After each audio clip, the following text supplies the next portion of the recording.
मधुकैटभविध्वंसी विधात्री वरदे नमः। रूपं देहि जयं देहि यशो देहि दिशो जहि। महिषासुरनिर्नाशि भक्तानां सुखदे नमः।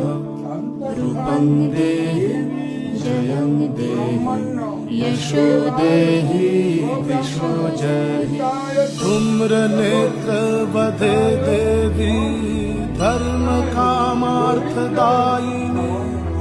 रूपं देहि जयं देहि यशो देहि दिशो जहि।